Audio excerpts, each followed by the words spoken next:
Here we are, bottom of the Smash Mountain. I would like to thank all my Patreon supporters over at patreon.com/bsmpod for continuing to support me in what I'm doing. Special shouts out to the senior producers of the show. We have my mom and dad. Thank you for the support. Love y'all. And Ventus Official.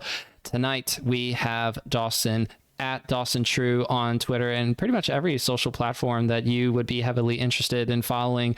One of the best puffs in the world. Also, if you go to medify.gg/@Dawson, you can get some lessons in. That's right, Dawson be offering lessons. And if whether you are a Jigglypuff and you want to level up, or if you say playing against Puff is, whew, boy, do I not like playing against Puff. Dawson is giving away secrets for very low prices, very, very low prices. You got $15 things or $9 things going on over here. And we can talk about this first, the coaching gig. But firstly, thank you for joining me tonight, Dawson. I appreciate it. Thank you for having me. I should really hire you to write my speeches for Medify. That was insane. That was great. Tried to cut it as fast as I could because I tend to ramble on as much as any other podcast host. Dawson, with the whole coaching thing, what would you say satisfies you the most about doing it? It's like, I would say it's very fun to at least pass on what I've learned, for sure. It's like, I mean, it's not like I'm making like a career money out of it, so it's more just like on a side thing in terms of like money or whatever. So it's like, it's very cool like when I see like progress from like lesson to lesson for sure. And I definitely try and have that happen. I get very sad if that doesn't happen and try and rectify it. So yeah, that's probably the biggest thing for me. Since you're a Melee player, I think most of us can say that there's a certain part of the getting better process, leveling up, that we enjoy for one reason or another. So do you think you draw from the same place in terms of becoming a better coach as you would becoming a better Melee player, or are there two different motivators? I mean, so about like being a better coach, like, I mean, there's self-improvement in both aspects, but like coaching, I have to think about like, how do I structure things as well in terms of getting other people better? So I have to think like kind of outside my like framework in a lot of ways when I like address coaching. Like I have to like frame things differently and like say things in different ways than I would think about them. Like sometimes I get questions in the middle of the session and I'm just like, I never really thought about like the thing you're saying, and it's just like it doesn't make sense to me, but then I'm like, you know what, if that's like how you think about it, then that's okay. And then I'm just like, oh, okay, so the rest of the lesson I have to think about in the way they want me to. And that's like, it's a challenge for sure to like work both like the improvements, but I mean there's like still the self-improvement on like both of them that's shared anyways. What would you think of a student of yours winning the level of a tournament that you've always envisioned yourself winning before you? Or is that not possible? Are you not going to have faith in people like a horse who can't drive or espresso time? I would love that for sure. That'd be really sick. I always get really happy whenever I see my student just like do really well and they just like DM me. I'm like, oh, let's hype. But yeah, no, that'd be sick. I haven't had like a student do that yet, so here's to anything, honestly. We'll see what happens.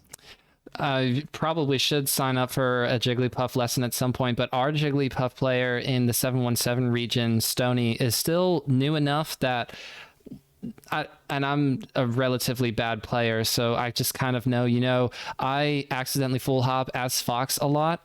Probably not the best versus Jigglypuff because I noticed that doesn't tend to work out a lot for me. So I just try to dash dance more and not jump nearly as much. And that seems to be working out for some reason. Surprise, surprise. Grounded Fox be better for that matchup specifically. And I think once Stony starts to turn things around and catch on to that with better placed aerials and everything and better baits, because I tend to be itching to kind of try to punish back airs for some reason, and you can get away with it maybe against a Jigglypuff who's not as experienced, but versus you I would just go, oh wow, I'm playing a different character. This is not the normal Jigglypuff that I'm used to playing. I need to put Stony in your direction, or if Stony starts beating me, I know where I need to go. So how this will be the last coaching question. How long have you been coaching, or how long do you want to keep coaching for? In the same way that you kind of think about how long do you want to keep playing Melee for, what would you think of that question? Or how long have you been coaching? You can do any of those. Yeah, so in terms of how long I've been coaching for like 3 years informally. Sometimes I did like Twitch like sub like analysis like before I did like Medify or whatever, and I would do like coaching by myself, and then I would do Metafy, and then I've been doing Metafy for a year. But in terms of like when I would stop, it'd just be when I don't have enough time. Like I would just like say I'm sorry, I just can't do like the lessons. Like once I like start my full-time job in like the fall, then it's gonna be harder for sure. Because I'm gonna be like, man, everyone talks about like full-time Melee player, and they're just like, how do you do full-time Melee as well as full-time job? And it's just like, then thinking about coaching on top of that, I'm like, man, how do I get better if I'm doing that? But honestly, at the same time, when I'm coaching, I feel like I am getting better because like I always have to like keep like doing analysis for the coaching anyways, and then like teaching someone makes it better for me because then I reinforce the concepts that I already know better and better. So it's like coaching isn't like inherently going to kill my like progress or whatever, but it definitely is going to be harder like full-time job for sure. Do you have a full-time job lined up for the fall already, or is it just wait? Yes. Yeah. Ooh, that's crazy. You have so much time to get cold feet. Well, okay, I'm not trying to jinx it, but that's insane to me to think in several months from now, not just in a month, because I feel like that's an average amount of ramp up to actually starting a new job. But what's that going to be for you? Yeah, no. So I'm like an accounting degree, so I'm doing auditing in the fall, and I have to kind of do the CPA exam, which is 4 parts, and it's a lot of studying, like 300 hours or something like that, which isn't too much for a Melee player in terms of how much I play Melee. But like, I still have to do that, Yes. and also like do Melee as well, so and coaching. So that is a little bit stressful. Every other day, I'm like, man, it's getting closer and closer because I've like known that I've had a job for like almost like 7 months or something like that. Like, it's insane to think about for sure. But you're going to get really CPA out of the way already. My brother did accounting for several years before starting to begin the studying process of taking the CPA exam and doing that in the chunks and taking the time to do that while also working full time, but just not as a student. So are you trying to cram that in the summer, or are you going to just start maybe sooner than June 1st? Fingers crossed I can at least like knock out at least 2. That's my goal, to get done at least 2 parts of the exam. It's I was thinking about starting on January 1st, but yeah, New Year's resolutions don't really work out, so that didn't happen. But every like other day I'm like, man, I should really start because I know it's harder to like do it while you're working. And obviously I want to still be playing Melee, so god, it's a lot of time. But yeah, I mean, I'm not gonna there's not that many majors this year in terms of like they're spaced out too much, so I could definitely use like a lot of the summer coming up, not have to worry about like, oh, I have to prep for this major this month every month, you know. Because of the sheer amount of tournaments that we got to see in 2022, it's definitely a splash of cold water. And to be fair, this is even the crazier part. All those tournaments happened after March 1st. The first 2 months of 2022 where that was Omicron, so there wasn't really any in-person happening for Melee specifically, and we still managed to fit all those tournaments. Felt like every other weekend, or even stretches of June and July and August had just 3 big tournaments in a row. So this year feels a lot different, and we have sad news like the recent announcement of Beyond the Summit shutting down, which means there won't be summits to look forward to and to prepare for in your instance. So when you think about the sheer differences of the 2 year, you're thinking of it in terms of, oh, I could probably just set aside time to study. And also, when you're not asked to be on podcasts, I always feel bad. Every time I ask somebody onto the podcast, we talk about time management. I think, wait, I'm contributing to this. I'm part of the problem too. but when you think about the less amount of tournaments, there's more space in between each big event. There's actually a chunk of time between collision to major upset to battle BC 5. So for you, how else do you think you could take advantage of that, or however you want to phrase it? Yeah, sometimes I felt like last year I would just go to a major and then go to another major right away, and I just didn't do anything to prep for it. Definitely between like I think it was Big House, like Apex, Ludwig. They were all like really close together, and I kind of felt like I wasn't like learning too much like through the like 2 tournaments, like especially Big House and Ludwig, because Ludwig was so like out of nowhere that everyone was just like, we got to go to this. So I lost to 2 foxes. I lost to 1 fox at Big House, and then I lost to 2 foxes at Ludwig, and I felt like I did not learn anything in between big house in Ludwig, and I was just like, man, why did I even go?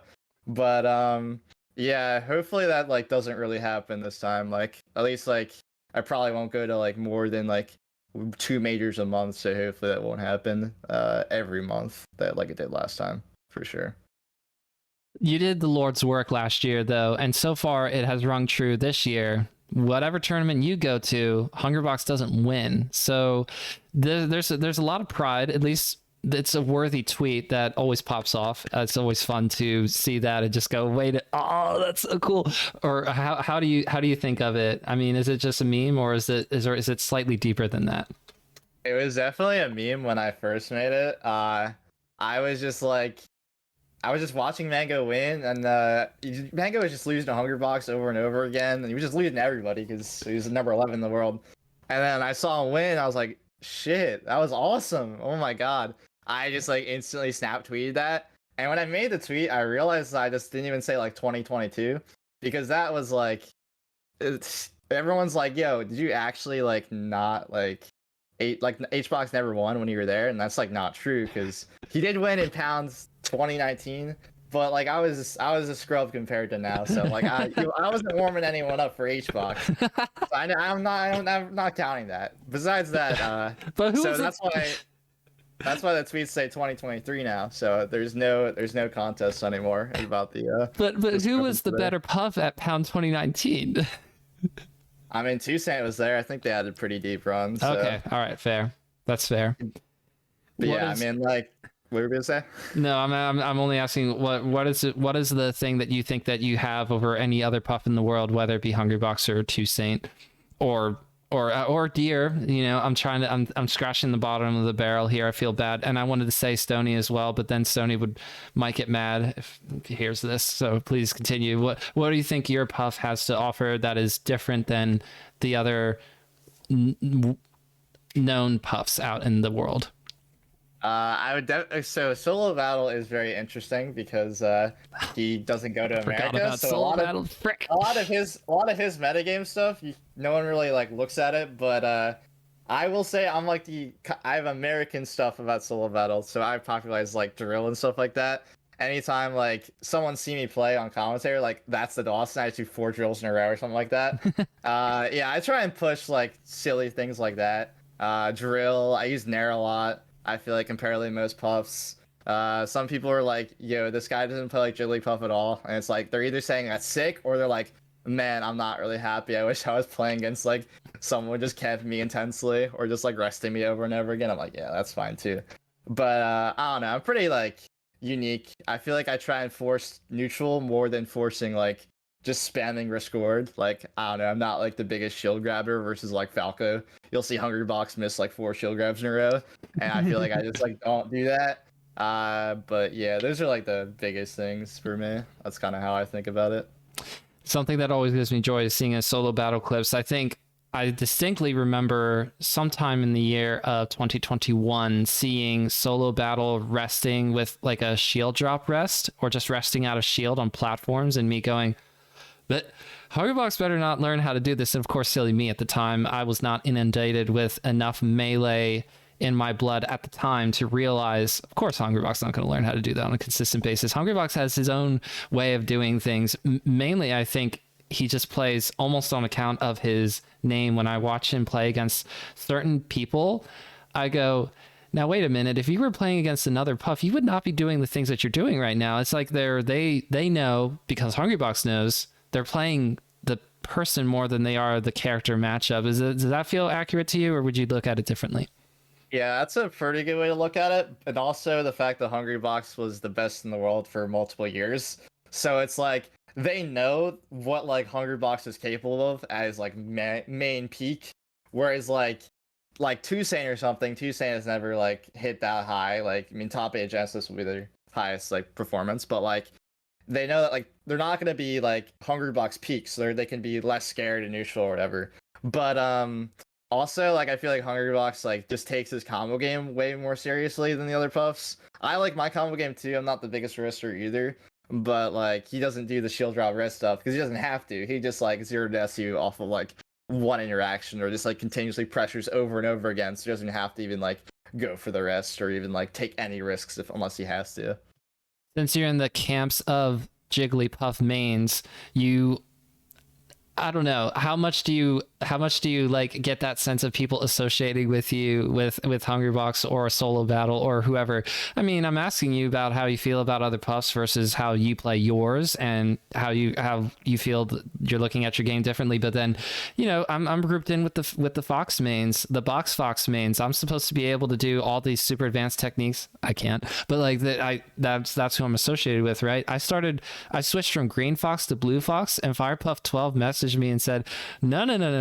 Blue Foxes are technical. You are not technical yet, Jesse. So that was how that was to Firepuff 12. Is a good friend. But what I'm trying to get at is you are associated with the Puff brand. So how does that go for you at most tournaments, other than people coming up to you and going, yo, warm up? I'm playing so and so next. Warm up. Yeah, I think that so Puff and Ice Climbers definitely had like hate or whatever like throughout the years, and like that's like I would say it's overblown for Jigglypuff. I think Ice Climbers like really had it bad. I feel like everyone hated Ice Climbers for just no good reason. Everyone was just like, man, this guy's just wobbling me. He's just the worst human in the world, and they would just be messed up. But like I don't know. Every time I see like a new Jigglypuff like talk about hate, I'm like I get sad because I don't really think that's like how it like really should be or like how it actually is. Honestly, I think that people are like starting to just hate everything. Everyone's like, this is lame, this is lame, this is lame. So it's like it's a better world for Jigglypuff, I would say, in the modern era, in terms of like we're not like just lumped in with complete lame. Like they have the Mars and the Sheiks in the corner, just like grabbing over and over again. They got Falcon just tech chasing you to death. It's like people are just like up here wobbling you. It's like people like are starting to like not like go through like the Puff is completely lame. But there's like been times where it's like, yeah, like you're just being annoying. Like, yeah, I play Jigglypuff, but like I still can have an opinion or whatever. Like one time I money matched this person. They play like a floaty mid tier, and then after the set, they were like, yo, you're playing so lame after I won. I'm like, dude, you main X character, like, you main Jigglypuff. I'm like, where are we gonna go with this argument? Like, this is not gonna like pan out for either of us. Like, we both play a lame character because Melee has things that can be lame for everyone. So it's like there's a lot about that's like annoying, but honestly, it's like not that bad realistically. Puffs like are in a good spot comparatively to where they were a few years ago, I think. By the way, how could I forget about, when we're talking about notable puffs, Firepuff 12, OG Kid? This is why I need to have notes ready. By the way, I was so quick in my introduction, I forgot to say you're the #1 rated 71 in the world on the SSBM rank, and then you're also signed with Brotherly Love Esports. We'll get to all these. We can't do this all in one question. So and I guess this sort of goes back towards the let's keep moving on. I can't go back to the coaching thing. We have to move on to the number 71 in the world. Excuse me, #1 in my heart maybe, but 71 in the world. What were your reactions to their rankings finally coming out? It had been such a long time, and you get 71. How fair or not fair do you think that ranking was? Yeah, it was definitely very weird because like the 2-year gap with COVID kind of just like completely threw things off. Like in 2020, at the start of the year, I was like, I made top 8 on a nightclub, but the nightclubs back then were insanely hard. Like it was like Hacks, Swedish, Captain Smuckers, like on controller. There's like Aklo, and there was like literally like everyone was there. And like I was like, I made top 8 of that, and I was like, man, I'm gonna get top 100 this year. And I just like completely COVID just screws that over. And I was like, dang.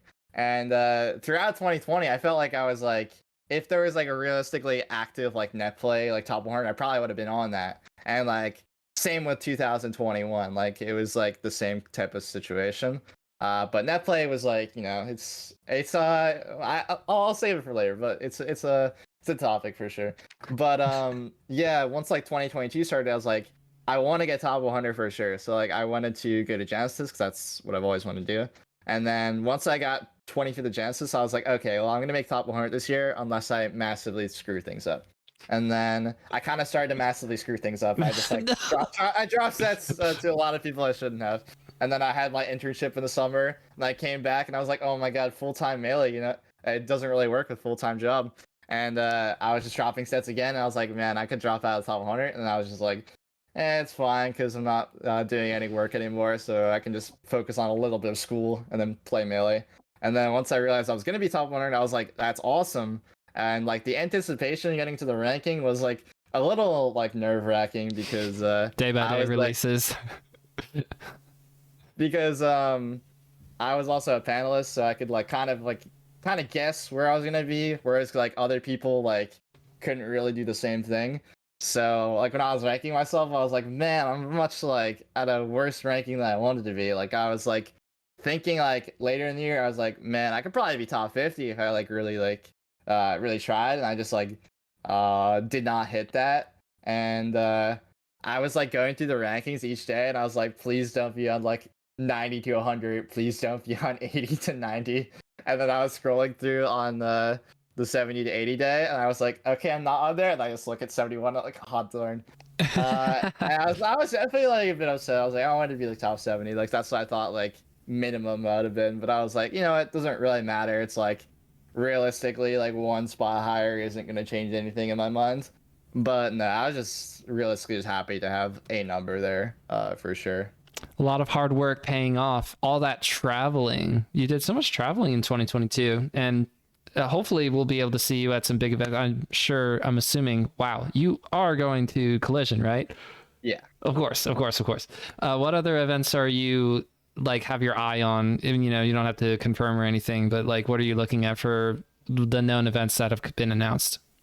I've been so like stressing about my schedule for the tournaments. I've been like, I look at the Smash calendar like every other day, and I'm like, man, what do I even do this year? There's just so many like spread out, like random kind of like, I would say almost regional level, but like they could be majors, and I can't really like guess. It's like a guessing game almost. It's like, do I go to CEO and just like hope like Hungrybox Plup and Wizrobe show up or something like that? Or do I go to like this random tournament in the Midwest or Combo Breaker or something and hope Combo Breaker like pops off? It's Yeah. like it's really hard, but right now it's like Collision, and then I'm gonna go to any Brotherly Love esports event. They've got two of those coming up, the beer release tournament, and then there's another one. I'll just say there's another one. So that'll be fun too. And then after that, I want to go to Gommel. I've never been out of the country, and I've heard really good things about Gommel. I think that's probably going to be one of the biggest tournaments of the year. Like, I think last Gommel was like pretty underwhelming in terms of entry counts or whatever. I didn't go, and I was really surprised because I felt like that was like a tournament everyone has been talking about. But I think the oversaturation last year kind of ruined that. But like this year, I think Gommel is going to be pretty big. So I think you have to go to Gommel if you're like a top Melee player right now. And then after that, I don't know when I start my job, so I don't know about Riptide. Riptide sounds pretty good. I always go to SmashCon. I saw that got announced. I was a little bit worried because of VG Bootcamp taking that hit from Smash World Tour. But yeah, I always go to SmashCon. It's too close not to. It's like 2 hours, so I have to go to SmashCon legally. So SmashCon, maybe Riptide if I can. If not, then that's fine. Big House. I don't know if I'm gonna have like days off for it, so hopefully Big House, because I had a good time last time, and it's gonna be one of the only big tournaments of the year. There's no circuits. Maybe there's a Ludwig tournament. If Ludwig tournament happens, I'll be there for sure. I'll make time no matter what. But yeah, that's on my agenda this year. All right. Yes, please, Ludwig, bring us something. No pressure, bring us the Yeah, most no amazing pressure. tournament experience of the year. After hearing about Melee history through listening to Melee Stats podcast and that kind of thing. Oh, and by the way, shouts out to Melee Stats and for making the top 100 and somehow getting a lot of Philly people involved in that. I mean, I saw you and Slug and of course Sweet himself. That's crazy. Philly runs things. But when we think about the olden days, there was a stretch there where there might have been a summit at the end of the year, but the Big House was almost the unofficial end of the calendar year for Melee for a minute there. Does that sound like a 2018-ish era, or am I off base? That sounds around the year. I always get the years mixed up COVID messed it up. I would have been way better, I think, with years if COVID happened. I'm just like, there's pre-COVID, there's after COVID. Like, that's why. Things were a lot different before COVID. I mean, Hungrybox was #1 in the world for a long time, even though some of those claims were shakier than others, you know? That's all I really know, because I didn't get really interested in Melee until 2018. I knew what it was, but I didn't get super into it until 2018. At the very end of the year, I saw Smash Summit. I believe that was 6 or 7 live. It was the Hungrybox fucking fuck pop off, so I think that was 6. Yeah, it was. I think it was pretty much 6. Wait, it was 6. Yeah, you're right.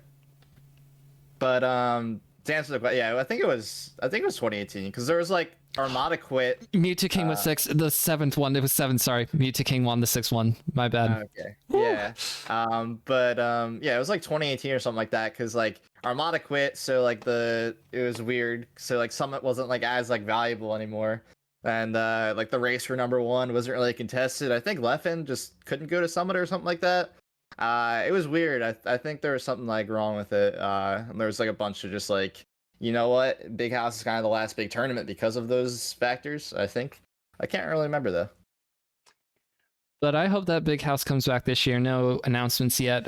Please, please. I mean, the one thing that, I mean, one of the lasting things that BTS did, I mean, I think that Papa John's deal did so much to help everybody get off the ground and be able to start over in some ways, just because when your whole thing is running an event and then you can't run the events because of COVID, sometimes even for 2 years in a row, depending on the tournament that we're talking about.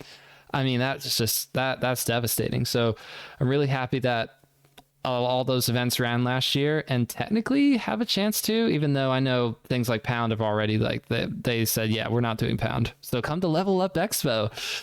Son said Hungrybox, and Kadoran said, yeah, we'll be there. Who else is here? Well, Hacks Money. Do we feel good about this yet? Do we not? So that was a fun tournament to watch. Bemi was really fun to watch, so I'm glad Brandon got to run that again and in person this time. That was really cool. But yes, with Collision coming up, that's got a lot of people going. So when you see Jmook losing the Hungrybox over and over again last year, I mean, how quickly do you start rooting for Jmook from the very beginning, or do you just go, I love the Hungrybox puff supremacy, keep the man down, he has to earn this win over Hungrybox? What were your thoughts on that? I love seeing Hungrybox win. At the end of the last year in my tweet, I replied and I was like, you know, I don't hate Hungrybox. Like that's not what these tweets are about. I really want him to see him win. He's literally not what happened in a tournament. It's messed up. I just like can get to go home and just watch him win, but like when I go live, I don't get to see him win. And he's actually not played Jmook at literally any of those tournaments, so I haven't been able to experience that live anyways. But yeah, I really like watching HBox versus Jmook. I think that's a very fun, like high level set. I think that it's cool that Jmook is like not trying Fox. Like he really could. Like I mean, Fox is very good for sure. I mean, I think Plup the last time he tried Sheik against Hungrybox, he won. Which is, I feel like people don't talk about that. I feel like it's crazy. But there was like a point in time where like you just saw Hungrybox versus Sheik and you were like this is over. But I think Jmook's getting closer and closer. It's like gonna be a matter of time. It's just like always really fun to watch. Like it's like it is a little bit heartbreaking as if you're a Jmook fan, just see him lose over and over again. Because like man, he could have probably won like half of those tournaments like he played Hungrybox in if that just like didn't happen. But and then lost the one tournament that he did beat Hungrybox, lost it to Zane anyway. Yeah. We were all like, this is it. No, it's not. Yeah, no, it's really interesting though. HBox definitely tries insanely hard versus Jmook, so I always like to see him, you know, power through it. So, are you not seeded to make top 32 at Collision? What's going on here? I'm looking at it. I'm just interested in your thoughts about, you know, aside from being sad about being seeded to play a Fox after all at some point, where are you? I'm like seeded to get like 33rd or whatever. I didn't have a good Genesis in quotation marks. Like I played Plup after I beat Typhoon and I lost 3-1 to Plup. Close 3-1, as the bracket can't say that.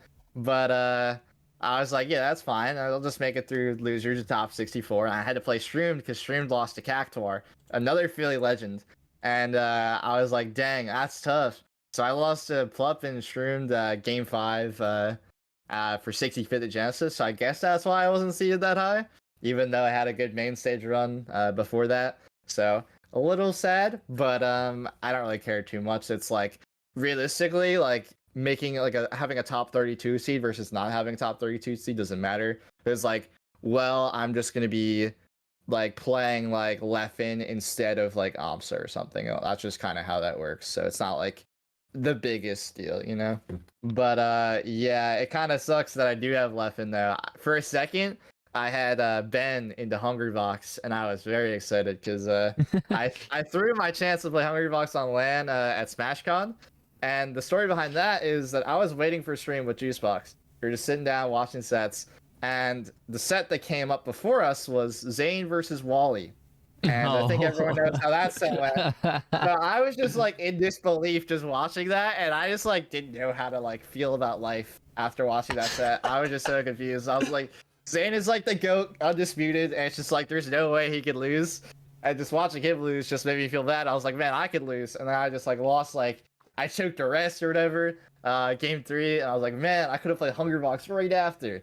But I was really excited to have another chance, and I just do not have it. So yeah, I've Grab into Leffen, which is like Grab I'm pretty excited for because I haven't played that many good Marths in a while. I think the last time I played a really good Marth in the major was Kadoran at Genesis 8 or whatever. And that wasn't good. I was not ready for Kadoran. I lost a close at the Amsa, and I was like, man, where do I go from here? And I just had to play Kadoran like basically right after, and I was like, oh god. So I'm excited for that, and I've missed out my chance on playing Leffen at Big House. I lost to Kevin Maples beforehand. So of the top Foxes, Leffen looks the most beatable. He actually like, whenever I warm for Hungrybox, he always like is very nice and like helpful, and tells me like what I should be doing like after the session ends, and I'm like, thank you. And I do try the stuff he says, and it's really good. So maybe I can squeak out a win, you know, throughout all those games. But we'll see. But yeah, it's another Fox, another Fox. It's always another Fox, man. They are really pesky and incredibly common. So at least the good news is that in like the days of Hungrybox can't beat Fox, there's a path for you, except you have to do it in a more advanced meta. So you could just be an even better than Hungrybox someday, maybe, if you keep going on this path. You know, you keep getting amazing offers at your job and everything, but you go, well, it's just kind of crushing it in Melee. So we'll see how that goes. But I will absolutely be rooting for you at Collision. This is every time I look at the Collision seating, I go, wow, this is a really good event. But then I get more impressed with it the more I visit the seating, not because I'm going to Collision, but I'm just visiting the seating because I'm curious to see who's supposed to be going. I can't help but notice that Slug is going, and Slug, I thought, is no longer Brotherly Love Esports, and there's the BLE Slug. Why is Slug going to Collision? This doesn't make sense. But let's firstly, before we talk about Slug, let's talk about you signing with BLE, Gene Dalla, the homie, friend of the program. How did that come to be? I mean, I've been friends with Gene since I started at Temple in 2018, so it's always been like me, Gene, Slug, Panos, all the Philly boys. There's another one, Rohit. No one would know him, but he's just a very nice crowd cheer. If you're at main stage, you might have heard him cheering for Slug if you were there. But yeah, no, I was always friends with Gene, and I was like definitely looking for orgs. I definitely would have some like offers, and sometimes it's like very sketch on people I don't know. Of course. And I just like try and get details, and like sometimes those details either don't pan out or just like really weird. So that's like some behind the scenes stuff. But when I was at Genesis, Gene was like, you know what, you just want to be on BLE finally? I was like, yeah, sure, man, of course. And that's just how it went. Sometimes I would just like help him seed like all the tournaments in BLE, like Creed and Rockies when they were happening, Temple tournaments called Gucci Gang. So like I've always been like helping Gene out in these tournaments, so it was definitely very natural to just like be on the team. One of the sickest jerseys that you'll see. Do you have one of these? Not yet. He was doing jersey orders, and it was actually very, very good in terms of like how many jerseys were sold, and they went very positive. So that was really cool. So I assume whenever those, ship out, I'll be getting one hopefully before Collision. I feel like I need to wear it in a tournament before Collision and just get rid of sponsor curse. Like if I get it on like Tuesday or something in my locals, I might just have to go to the local anyways, even if I don't want to, just to like get rid of sponsor curse. Like the first tournament I went to after getting sponsor, I instantly lost to like Stango, and then I lost to Faye, a Fox player that I usually don't lose to, and I was like, man, sponsor curse is actually real, but I think I just let's keep myself into just losing anyways, so it kind of just works out that way. But the jerseys are really sick. If anyone hasn't seen them, really go check them out. They're really awesome. Yeah, and I'm just looking at it going, I really need to like pinch pennies in order to be able to make stuff like my first out of the country experience might be Battle BC5. I'm really trying to go to that because Deer is a homie, and of course Vancouver looks beautiful, so why wouldn't I want to go? It's just expensive, so I'm trying to make that work. And then I see stuff like this jersey and I go, I want 5 of them. I was just like, because I'm a Philly sports fan, so obviously this appeals to me in so many ways. Do you care a lot about IRL sports or not really? We should just call them IRL sports from now on. The real sport is Melee. Yeah, not like the Olympic esports. They're just like insane. Tic-tac-toe? What are we doing? Yeah, Crazy. that tweet was ridiculous. I can't believe that even got through. But in terms of Philly sports, like I used to like them when I was younger, but then Melee happened, and I just like started to care about things that were not Melee less and less. I'm like, man, it's just sick watching Melee. I just love watching Melee as much as I love playing it. So it's like, well, I could go to this sporting event, or I could sit home and go to Twitch and search Spotty Big Balls to watch him play ranked. It's just like that's just sometimes a better experience for me. But yeah, that's how I feel about it. So what's this whole thing about Ken versus Dawson, and why did it start happening? Was it just the sheer amount of times that you met in bracket, the sheer amount of times that it would be, it's inevitable, Ken versus Dawson? Is that the only thing behind it? It's just purely the fact that you kept running into each other? Yeah, so I've been playing Chem. I talked about like netplay tournaments since like 2017. I was playing in Chem in like the very first like East Coast Fridays, like literally like in the or like single digit ones. I think it was on their tag consents or whatever.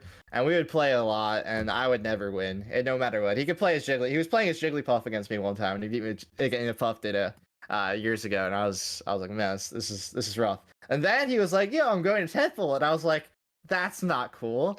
Now I have a really good Fox to play against every week.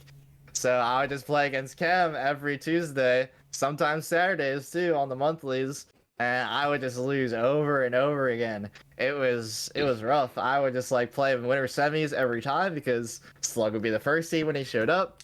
I would either play him like twice or like sometimes even 3 times if I managed to reset a bracket or send him to loser somehow. Man, we played forever, and then Dark Gen X just decided to just make a random meme in Facebook and then post it in Twitch chat, and then people just like decided to start saying it over and over again. It just caught on randomly, and then I think it got popularized probably when I was going to nightclub, and then that was spammed in Twitch chat, and I would just see random people that were like top players or whatever just like typing Chem Dawson. I'm like, why are you doing this? It just like it got out of hand for sure. It's not as big anymore because me and Chem haven't played that much in the past like year and a half or so. But yeah, anytime we play, it's just like Chem Dawson. I'm like, yeah, it is. Yeah. But yeah, Chem Dawson's probably not going anywhere. So the good news is that Anchor and Ryobeat thankfully seated you away from Chem Dawson for now. It seems like I don't feel like doing the mental maths to figure out how you would meet up. But would you pick a winner for, besides yourself, of course, for Collision, or are you mostly on the going into it side of things? You know, it's in the future. Do you only focus on what you, Dawson, will be doing at that event, and you don't care about, I don't care about like other players' prospects. I don't care what I'm going to be doing.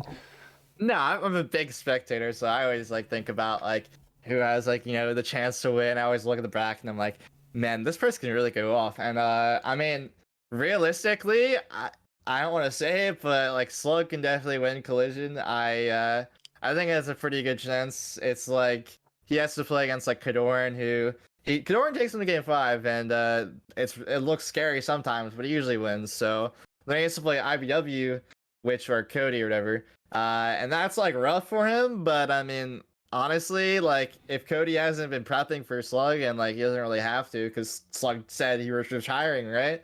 So he could definitely win that one. And then he had like Jmook or something after. Yeah, so it would be Jmook.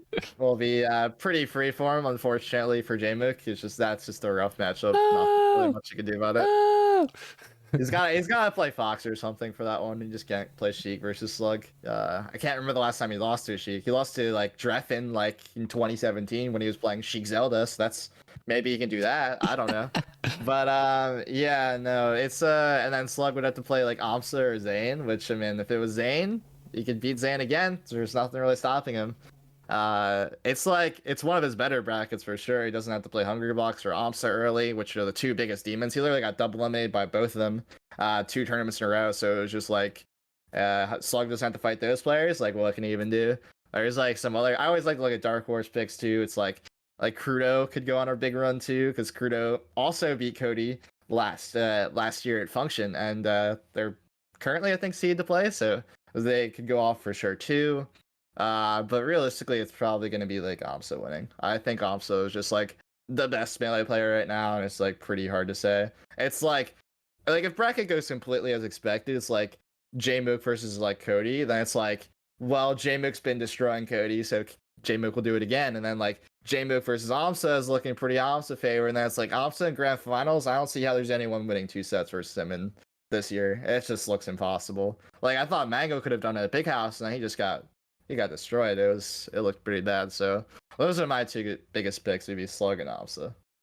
I like the Slug pick there for Dark Horse. I'm kind of treating Slug as Leffen for now, because it's like they don't play at enough big tournaments allegedly to win, but then they can just win. So yeah. That's the thing. So Leffen here has to go in top 16, has to go Jmook into Cody into Amsa. So that's a lot there, but you know, Leffen is just sick with it, and obviously we're talking about someone who's won tournaments before. So if the right Leffen shows up, then this could just be a Leffen tournament. I really like Amsa and Zane seeded to play each other right now in winners semis, because I think that might just be, that's the person who's going to win the whole tournament. Like if Zane gets past Amsa, Zane can beat Cody.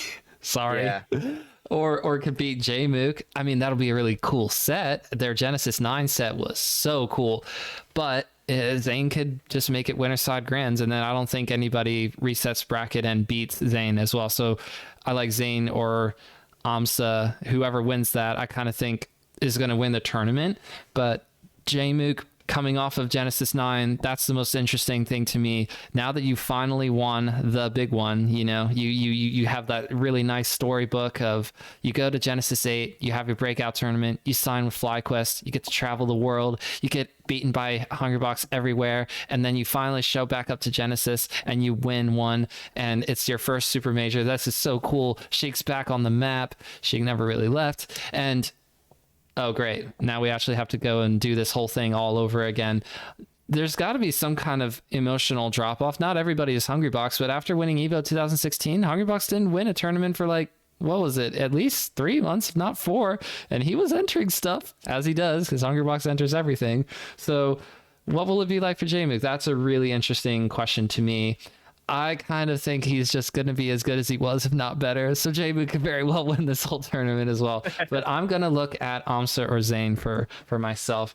Me and Hada will talk about this more next week when we look at this bracket. But it's cool to see people like Lod. It's cool to see people like Crudo. It's cool to see... There was somebody else who I saw, Lowercase Hero, who's out in Wisconsin going to Collision. Let's go. Not supposed to make top 16 as of now, but... You get it. It's going to be cool to see a bunch of people. Yeah. This will be really good melee sets, and hopefully able to put them somewhere onto the YouTube afterwards. That's the whole thing with BTS shutting down. What stream is this on, and who's uploading these to YouTube? Please let it be so, because I don't want gosh, like there was a time there for a minute where if you didn't have the right people, you would just have those VODs disappear forever and everyone would just talk about that one time it was on Twitch. Well, why isn't it on YouTube? So hopefully that happens as well. Yeah, no, it's like it's definitely very weird with BTS going away. I don't even know what's gonna happen in terms of our VODs. It's like our viewership's just gonna definitely plummet for sure because VG Bootcamp's not gonna be able to do like everything as much as they did last time with Smash World Tour. So it'll be a little bit scary. I mean, for sure. I mean, Collision seems like they have like their own stuff. Like they do locals all the time, so like they have like their I assume efficiencies in terms of like VOD uploading and stuff. So I'm not too worried about this event, but other ones, yeah, it's a little bit making me nervous. Did you enter Giant Melee? This has to be a Dark Gen X thing. Oh no, I did not enter that. Yeah, I've seen Dark Gen X play that, but that looks a little bit too crazy for me.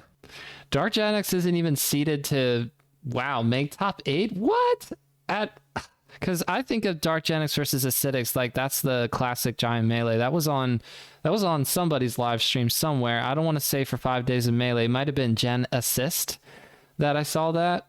But what I'm getting at is that why is Dark Gen X not even seeded to make top 8? That's kind of disrespectful. But there's a fair amount of people in this Giant Melee bracket. You got Zane and Hungrybox and Cody and Jmook. Who does Jmook just play Fox or play Peach? Oh, Jmook's Peach? Who even knows? So if all these people end up playing, this is an oddly stacked side event. So I love seeing things like that because off season was one of my favorite tournaments last year. I don't care about Mute City being legal. In fact, I love that. I just loved that there was a little bit of a wrinkle in the normal format. I want more of those things because that to me adds flavor. But what about you? This kind of goes along the lines of net play because net play is about as consistent in terms of the stage as you'll get because you always are guaranteed to play on Frozen Stadium, and if you have the right builds, you'll play on neutral FOD and neutral or like Frozen Final Destination where the background doesn't change and the screen doesn't shake or whatever. But like, how do you care about stages and shenanigans? Are you pro shenanigans? Are you pro non-shenanigans? I mean, like I was using Frozen Stadium at like my locals for so long that I was definitely happy with that change. I mean, the other ones get like too crazy to me, honestly. It's like I hate Wispy, but like sometimes I'm like, you know, it's like a part of the game. It's not like once you start taking away Wispy, it's like where do you even stop at that point, right? But I don't know. The randomness of Shy Guys is pretty stupid. Like I remember like Duck basically quitting Samus because his shard shot got ate by a random Shy Guy popping up. Like that is just like crazy in terms of Melee like history. Like one of the best Samuses of all time just stops playing the character because his charge shot get hits by RNG Shy Guy popping up. But yeah, I love Randall. I'm super down with Fountain. I think Fountain's fine the way it is. All the changes with Fountain go too crazy. I played on like a mod fixing Battlefield Legends, and I'm like, well, that just changes the stage entirely. It's like there's things like that just go too far for me. But I'm pretty happy with the way like the rule set is like right now. As long as we have Frozen Stadium, I remember playing like in the limbo of like, oh, it's not gonna be Frozen Stadium. This one's gonna be Frozen Stadium, and that was really awkward. It just got very random preparing for events, especially ones that were not using Frozen Stadium. You just be like, what is even happening? I have to just click ban on the stage because I just don't even know how to play on it anymore. So I'm too used to Frozen. But as long as it's unified as it is like right now, it's completely fine. What would you say is a better tournament for a newer player to go to? Would you try to push them into a major that everybody's going to, or they could see their favorite players, or would you rather push them to a regional where you'll actually get connected with people that you could see on a regular basis? Like, what do you think of when you think of community building?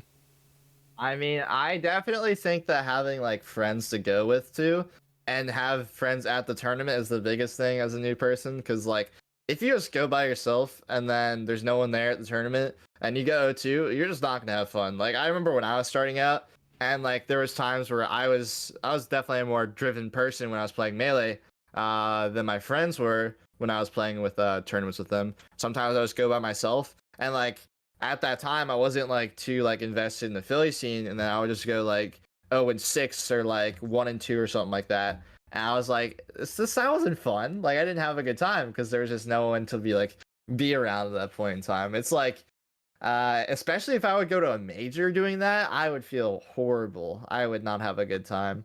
So it's definitely like having people, no matter where it is, it doesn't really matter too much in the tournament. I think amateur brackets or like anything like that is really cool. Like at Genesis, there was like a no top 100 bracket or whatever, like going on throughout the entire weekend. That was really interesting. It sucked for me because I was like just outside of that, so I couldn't enter it. And I couldn't use those I couldn't use a side event for warm up because I always like doing that. I always like playing doubles, or like Riptide had like some side events too. The one time I went, I always like using it for warm up, so that's always cool. But yeah, I think just having amateur bracket at the very least is important for them. So any tournament that has that, usually regionals don't. So realistically, it's a local, just to like, because you spend like a lot of money just doing nothing at like a major if you don't have your friends, then it's like that sounds horrible for me.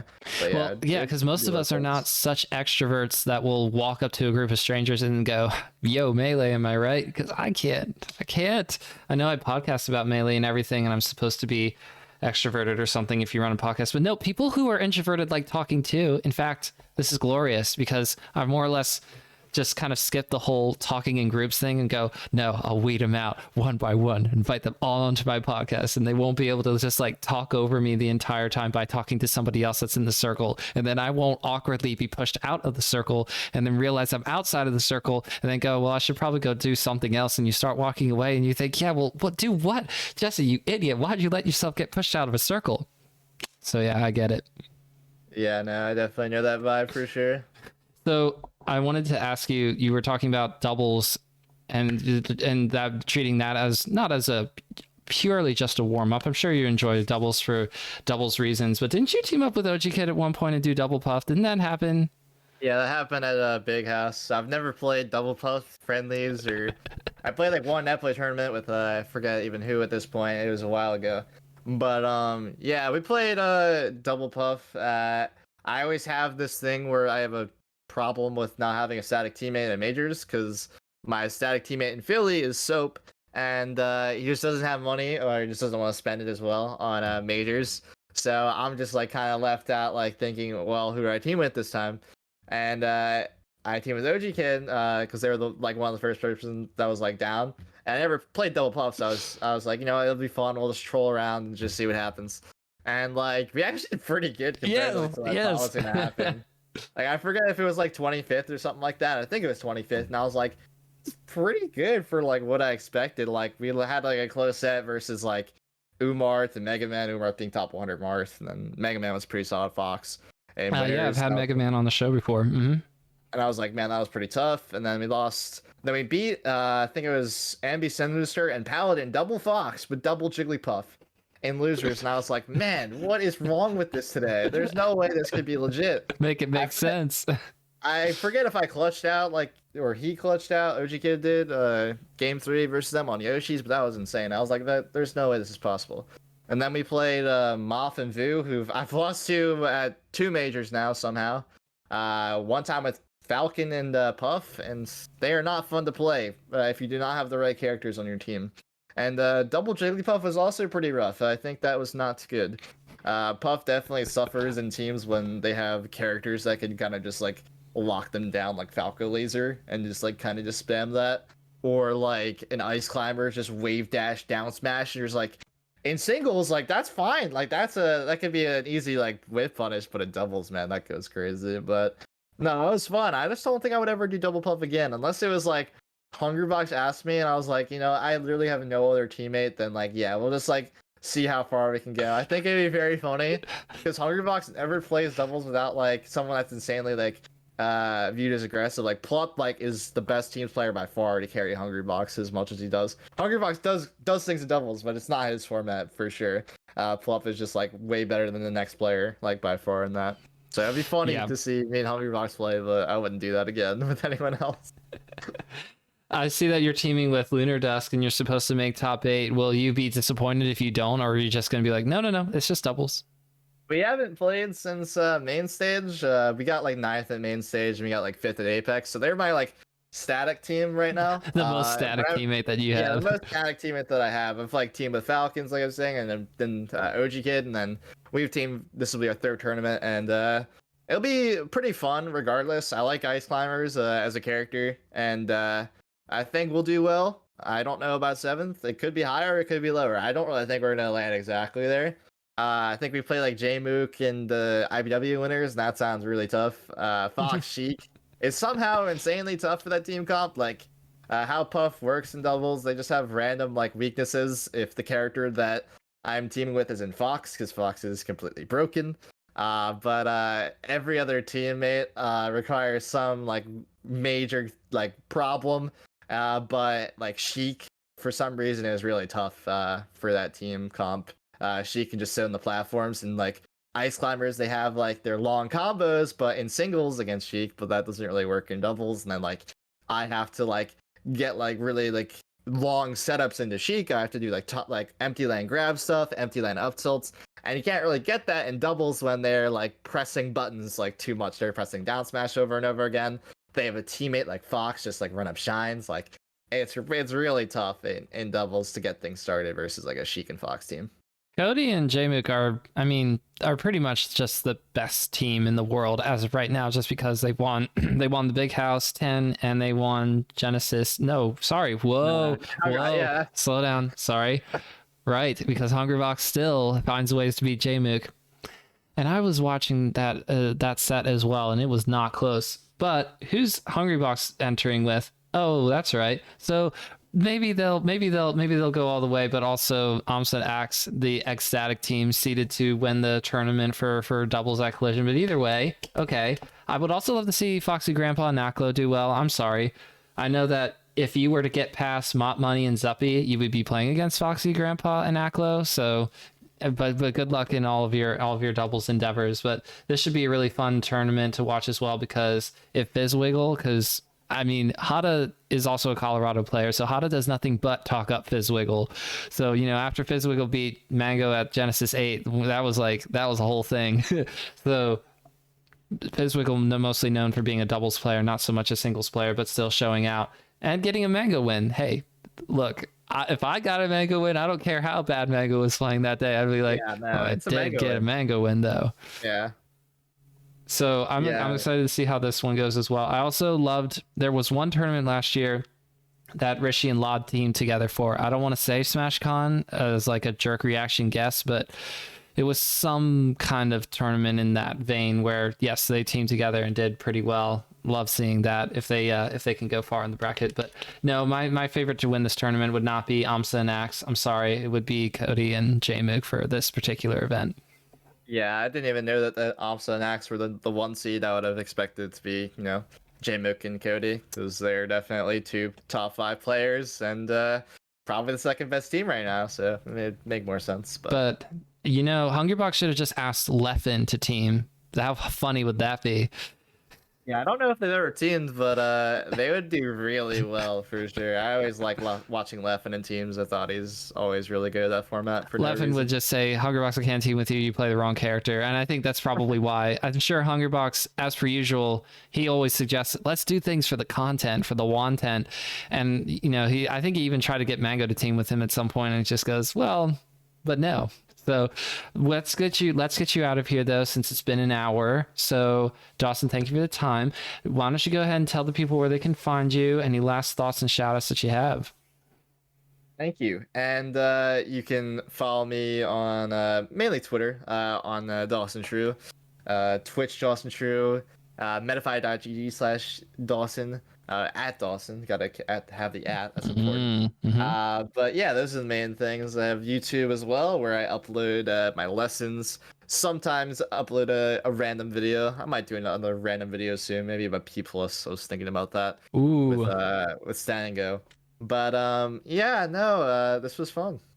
I appreciate it. And for all the people who are here, we're going to be doing the outro. So stick around, Dawson, for the thumbnail pose afterwards. But I appreciate everybody continuing to listen to the pod. We'll see you all next time.